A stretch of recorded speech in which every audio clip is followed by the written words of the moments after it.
Tanggapan saudara atas peristiwa 2000 tahun yang lalu yang sangat mengenaskan, Tuhan telah meninggal.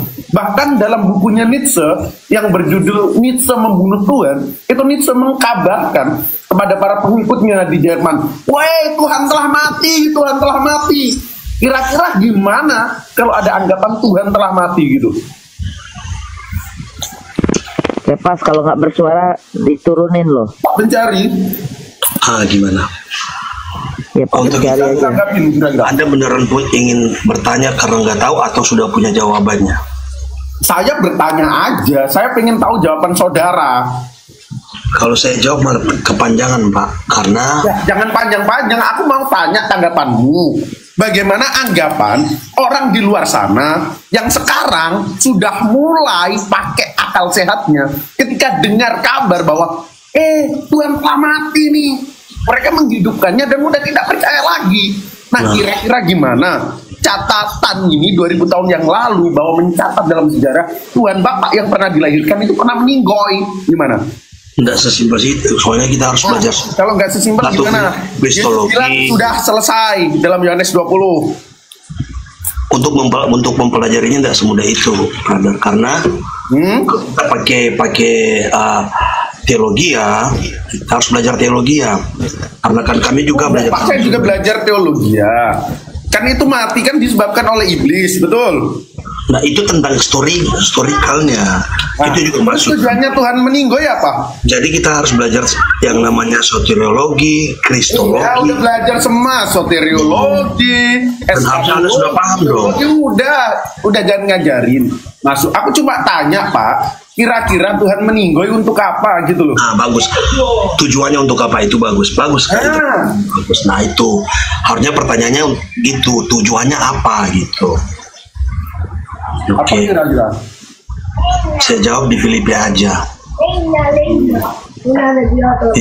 Yesus mengosongkan diri.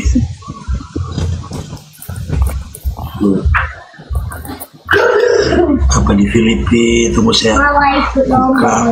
Ini di Filipi 2 ayat 7. Itu tujuannya. Filipi 2 ayat 7. Pak Paulus itu ketemu Yesus cuma secuil loh. Dalam 2 Korintus 11 saya jawab dengan Alkitab kalau Anda terima. Nah, sabar dulu, enggak. Masalahnya saya nggak bisa mengkonfirmasi apa yang diucapkan Paulus benar. Ini kita buka ya.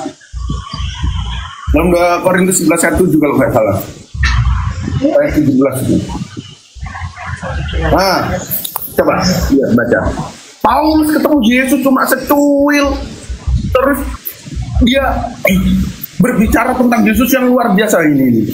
Apa yang aku katakan tentang Yesus, aku mengatakannya bukan sebagai seorang yang berkata menurut apa? Firman Theos, melainkan sebagai seorang yang BODOH, yang berkeyakinan bahwa ia boleh bermegah. Lalu 14 surat yang ditulis oleh Paulus yang sok-sok membicarakan tentang Yesus, padahal dia hanya bertemu 2 kali, itu semuanya bertentangan dengan apa yang diucapkan Yesus. Paulus bilang dalam Roma 9, dia bilang upah dosa adalah maut, sedangkan Yesus sama sekali tidak pernah bilang bahwa upah dosa adalah maut. Bahkan Yesus bilang anak-anak kecil itu yang mempunyai kerajaan sorga. Jika dikatakan upah dosa adalah maut, sedangkan anak kecil itu belum pernah percaya atau mengikrarkan Yesus telah mati dan bangkit, kenapa Yesus bilang dia masuk surga? Kan jadi ribet. Saya menjawab hanya pakai Alkitab. Apa yang saya ketahui ya itu dasar saya. Oke. Sekarang gini. Yang bikin Yesus Tuhan Bapak meninggoy siapa kira-kira? Itu adalah rencana penebusan. Iblis gitu. Oh iya, Gurunda udah monitor kira-kira.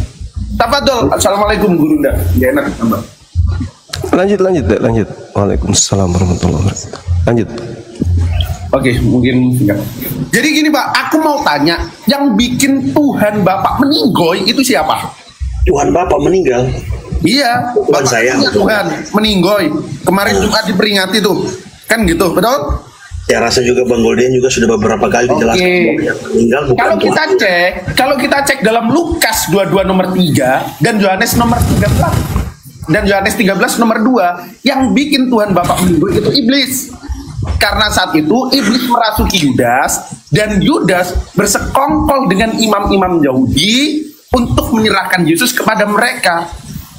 Jadi bisa saya katakan gini nih, kalau tidak ada iblis, kalau tidak ada Yudas, maka karya soteriologi dan konsep keselamatan itu tidak pernah Bapak dapatkan, betul?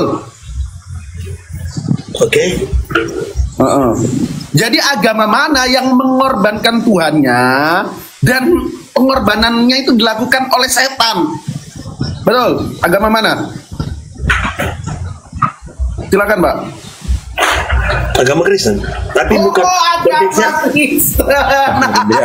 Saya katakan ya, teman-teman, seperti itu. Jadi dengar ya teman-teman, hanya agama Kristen yang mengkorbankan Tuhannya dan pengkorbanan itu dilakukan oleh setan. Selesai. Kami tidak mengorbankan Tuhan. Loh, Tuhan yang Bapak korbankan. Enggak, Yohanes 3 dan 16 aja lu baca. Kata Kepas Tuhan, Pak mencari. Kepas bilang Tuhan. Mana sih? Yesus itu banyak Bapak itu agama sendiri. Kristen menurut Pak Pencari yang Tuhannya dikorbankan oleh setan. Oke, silakan tafadhol Gurunda, juga enak saya.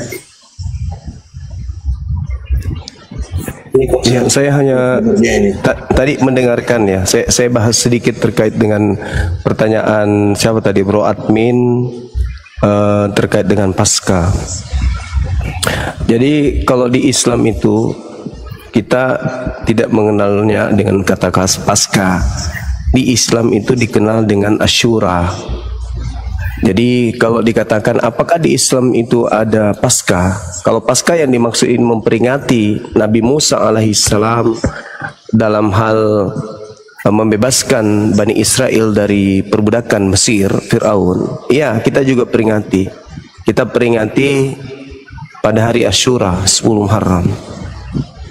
Jadi di dalam kaidah Islam ini apakah ada dalil pendukungnya di kitabnya Yahudi?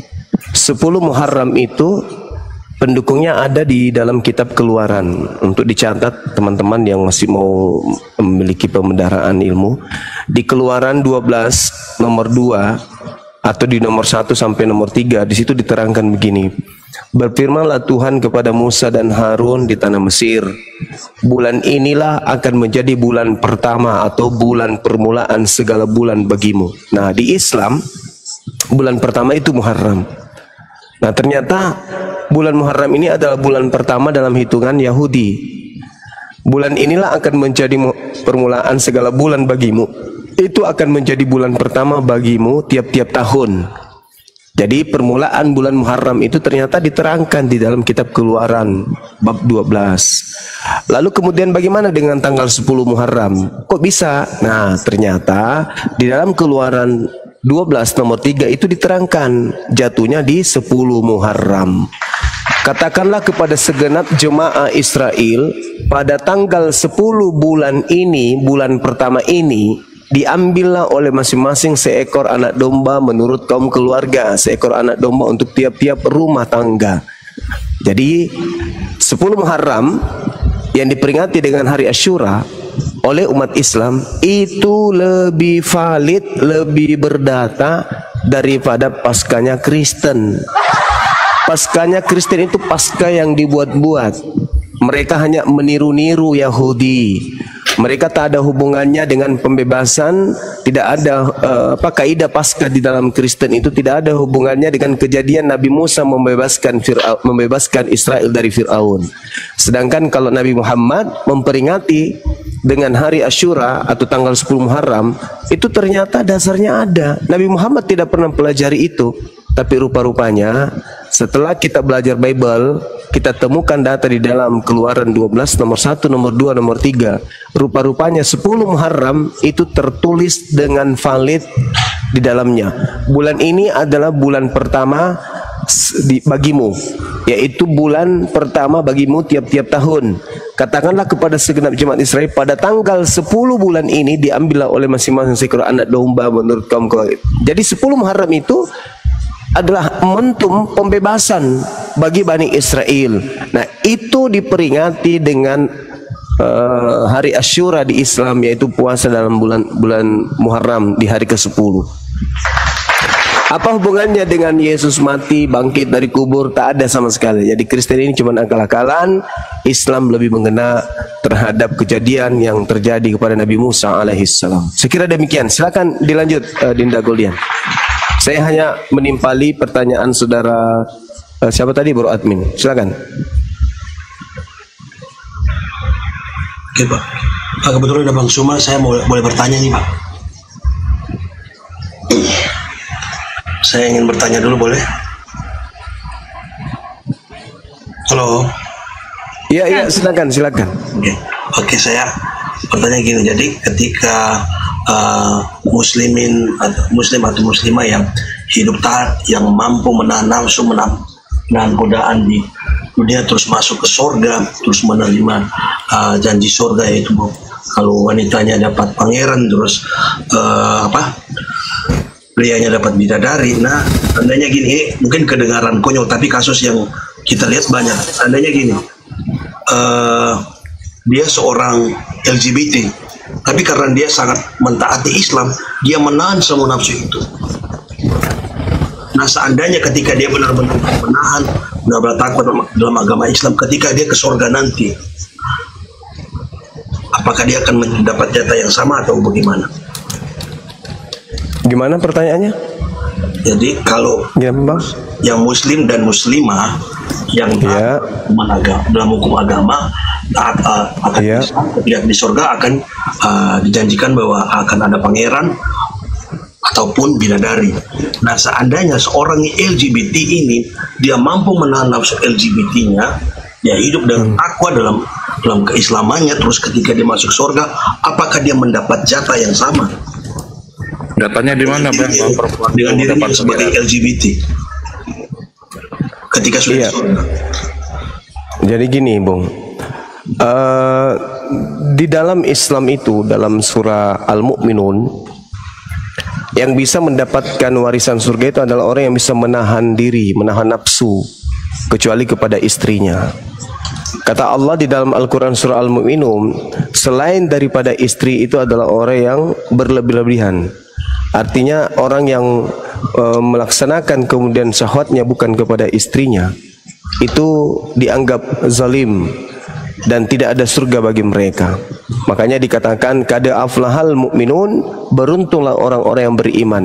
Siapa yang beruntung dan orang beriman ini, kata Allah, yaitu orang yang memelihara kemaluannya. Walladzina hum li furujihim hafizun. Orang yang beruntung adalah orang yang memelihara kemaluannya, illa ala azwajihim, kecuali terhadap istri-istri mereka. Apa kata Allah? Fa innahum ghairu malumin. Maka sesungguhnya mereka ini tidak tercela. Lalu mereka, kata Allah apa? Pamani bataga wara azalika faulaika humul gadun. Barang siapa mencari di balik itu, yaitu mereka berzina dan sebagainya, menjadi LJs yang Anda maksud tadi, maka mereka itulah orang-orang yang melampaui batas. Walladzina hum li amanatihim wa ahdihim ra'un. Dan sungguh beruntung orang yang memelihara amanat-amanat dan janji-janjinya. Walladzina hum ala salawatihim yuhafizun. Serta orang yang memelihara salatnya. Apa kata Allah? Ulaika humul warithun. Mereka itulah orang yang mewarisi alladzina yarithun al-firdaus, yaitu mewarisi firdaus. Jadi kalau yang tadi itu nggak bisa. Jadi kalau ada penyakit seperti itu, ya dia harus menahan nafsu. Seperti itu, saudara. Nggak boleh kemudian dia tidak menahan nafsunya. Harus menahan nafsu dia. Jelas sekali, terima kasih Bang Suma sudah kasih jawabannya. Ternyata memang untuk baik dia menahan, dia memelihara kemaluannya baik untuk istri ataupun suami. Dan terima kasih untuk itu. Tapi ini mungkin agak janggal. Jadi saya beberapa kali mendengar narasi atau konten-konten di sosial media yang berkata bahwa di surga Islam itu udah bebas, sudah tidak ada lagi larangan. Kira-kira bisa ndak ada kegiatan seperti itu nantinya di surga ya? Kira-kira ini dalam posisi sudah di surga. Posisi sudah di surga. Jadi gini, Bung. Ketika umat Islam itu menjaga dirinya, menjaga syahwatnya, menjaga diri, menjaga nafsunya, mensucikan dirinya, tenang jiwanya, ruhnya, kemudian bersih, jasad dan ruhnya itu bersih, maka mereka akan mewarisi surga. Kalau di dunia saja mereka bersih, maka di tempat yang suci itu juga pasti mereka bersih. Karena yang masuk surga itu hanya orang yang bersih, bersih pikirannya, bersih jiwanya, bersih hatinya. Kalau ada orang mengatakan begini, aku rajin sholat, aku rajin puasa, aku ingin melaksanakan semua perintah supaya nanti di surga aku bebas mau melakukan apa saja. Oh, itu tidak bisa masuk surga. Karena sudah ada niatan yang tidak baik. Sedangkan surga itu suci. Surga itu tempatnya orang yang kudus. Tidak boleh masuk ke dalamnya hal yang tercela. Seperti itu. Maka ketika orang beriman masuk ke dalam surga, pasti dia menjaga dirinya, pasti menjaga dan malu untuk melakukan sesuatu yang melampaui batas. Sedangkan di dunia saja mereka tidak dekat kepada Allah, mereka malu melakukan itu, apalagi di langit, apalagi di jannah, di mana manusia kenikmatan tertinggi adalah memandang wajah Allah. Masa di hadapan Allah mau melakukan sesuatu yang tidak seperti itu? Maka kalau Anda bertanya apakah di sana, iya betul, surga itu tempat bersih, maka di surga itu tidak ada pencabulan, tidak ada hal yang negatif. Ikutilah aku adalah jalan hidup dan kebenaran, barang siapa yang percaya kepada aku. Nah, artinya kalau Yesus minta diikuti, kalau Yesus ada hari ini, di depannya ada 2 rumah ibadah, yang sebelah kanan sinagoge, sebelah kiri adalah gereja. Kira-kira Yesus menuju kemana? Sinagoge. Iya, ke sinagoge. Kamu kemana? Dia nggak punya dia nggak punya saudara Tuhan. Kemana? Kan dia Tuhan. Saudara kemana? Kan dia Tuhan. Saudara kemana?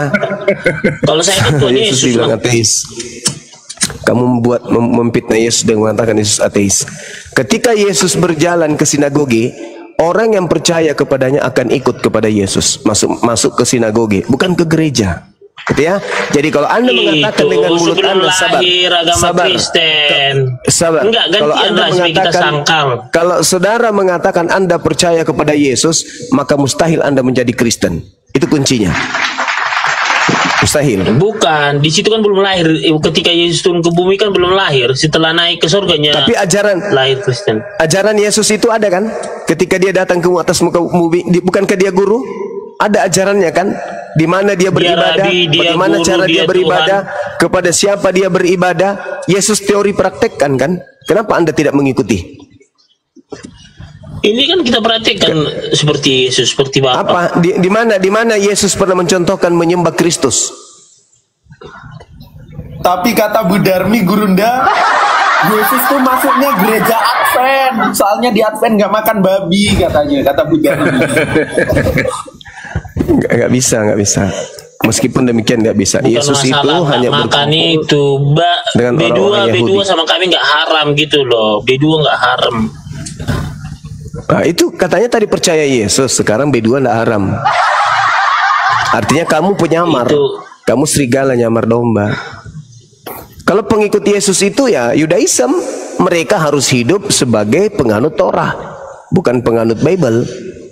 Gitu. Tidak ada satupun manusia yang berdosa. Jadi kita ya jangan mengklaim bahwa kita mampu menjalankan semua perintah Tuhan, tapi kita minta pengampunan kepada Tuhan dengan darah Yesus yang mati di kayu tiang salib sehingga kita selamat. Karena kita mengakui dosa kita. Sekarang saya tanya, dosa-dosa kita. Sekarang saya tanya, yang minta persembahan darah manusia Tuhan atau iblis? Di sini bukan minta penyembahan darah gitu loh, tapi karena yang itu adalah proses. Yang minta tumbal manusia. Yang minta tumbal manusia. Nggak ada minta, Tuhan. Ini kita bukan bicara tumbal, ini bicara pengorbanan Yesus. Ya, tumbal itu korban. Saudara, tumbal itu korban. Korban itu bahasa Ibrani dan juga bahasa Arab. Sedangkan tumbal itu bahasa kita, bahasa Indonesia. Ketika Anda percaya bahwa Yesus itu korban di atas salib, itu artinya tumbal di atas salib. Nah, sekarang pertanyaannya, Yesus kau tumbalkan kepada siapa? Sedangkan pencipta langit dan bumi tidak menginginkan tumbal manusia. Lalu siapa yang menginginkan tumbal manusia? Makanya apa kata Tuhan atau Yesus iblis? di Gunung Getsemani? Dibilang biarlah kehendakmu bukan kehendakku. Itu Ya, kalau makanya bilang kehendak Tuhan, apa bisa berlalu cawan ini, biarlah berlalu cawan. Karena apa? Ketakutan Yesus itu waktu di Gunung Getsemani berdoa kepada Bapa. Dia nggak sanggup. Berarti yang berlaku kehendak Tuhan atau kehendak Yesus? Bapa lah. Kehendak Bapa ini korbannya domba, hewan atau manusia? Darah Yesus lah kan berkorban Yesus. Di mana Bapa menginginkan darah manusia? Di mana? Filipi 2:5-11, dia memakai rupa seorang hamba, mau mengorbankan dirinya. Yang saya tanya, di mana Bapak menginginkan korban manusia? Yang Filipi itu Bapak Paulus itu. Historikalnya Itu bisikan Kristus. Kristus yang menginginkan. Nggak bisa gini loh Bang Juma. Itu Filipi itu nggak bisa kita hilangkan itu kitab suci loh, gitu loh. Kitab sucimu. Yesus kenal nggak buku Filipi? Iya, Yesus kenal nggak buku Filipi? Kenal lah kan melalui itu maumu. Makin melebar Pak cinta palsu, maksudnya begini tentang pengorbanan. Itu maumu saudara, itu maumu. Ya. Jadi silakan. Pak Suma atau Goldian tahu apa itu korban penebusan dosa di Perjanjian Lama. Alas untuk melakukan korban. Iya tahu. Nah, alasnya pasti tahu. Jadi, nah makanya ini juga apa saya istilahnya tentang asumsi lah. Pasal pandangan teologi saya lah begitu. Jadi sekudus-kudusnya manusia, bahkan mungkin di Muslim begitu. Sekudus-kudusnya manusia sehari pasti dia akan berbuat dosa lagi, akan berbuat dosa lagi. Sekudus-kudusnya dia. Nah di zaman dulu di Perjanjian Lama, ketika orang berbuat dosa ingin ke bait suci, dia harus mempersembahkan kurban di situ. Kalau yang mampu mungkin kasih domba sapi yang tak bercela, tidak ada luka, yang memang perfect sapinya. Begitu juga kalau yang tidak punya uang lebih mungkin bisa burung merpati. Kalau mungkin yang punya dana lebih, yang lebih kaya lagi, bisa dengan domba yang luar biasa, dengan yang gemuk, dengan berbulu tebal, dijadikan korban sebagai tebusan tonggal. Kenapa bisa begitu?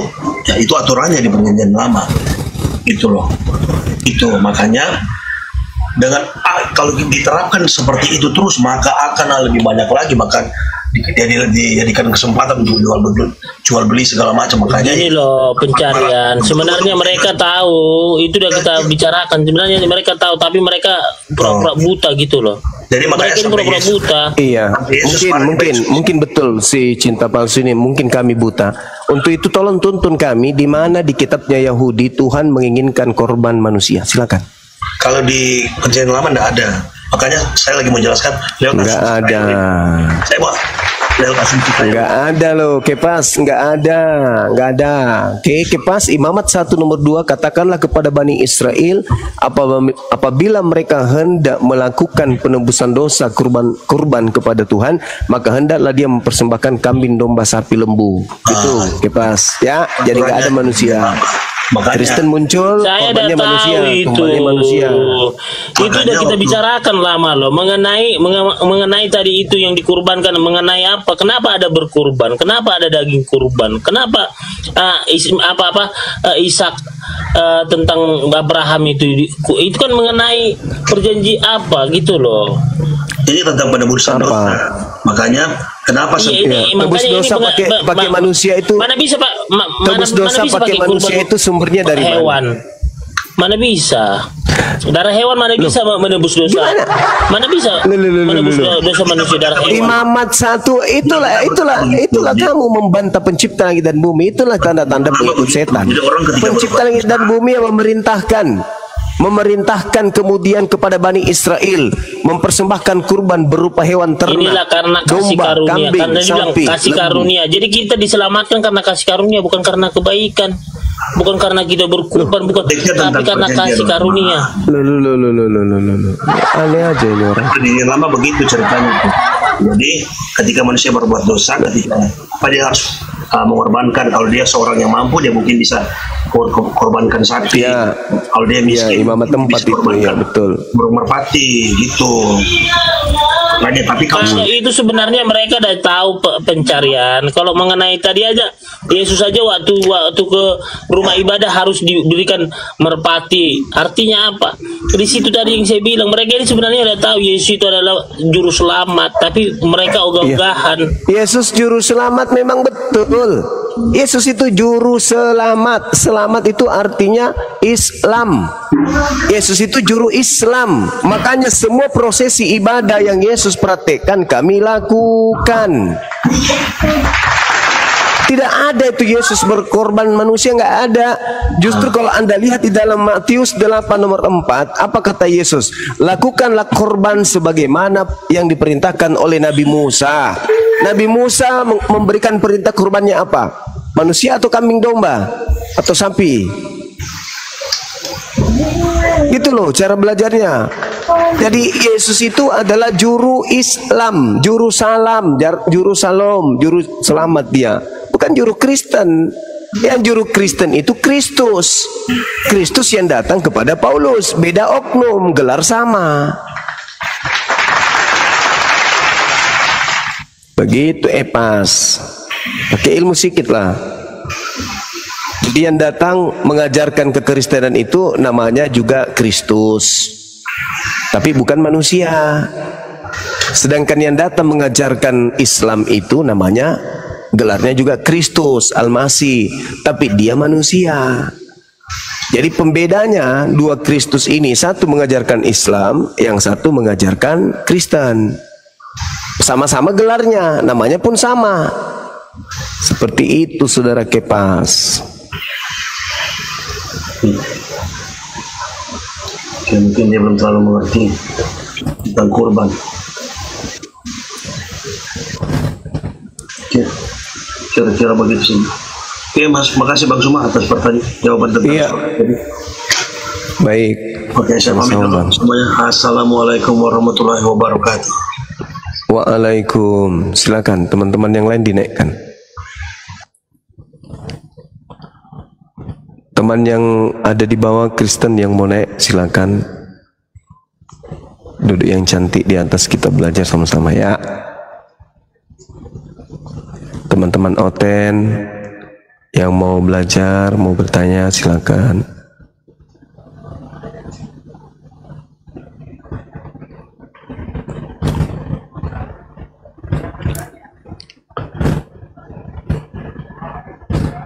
Peri,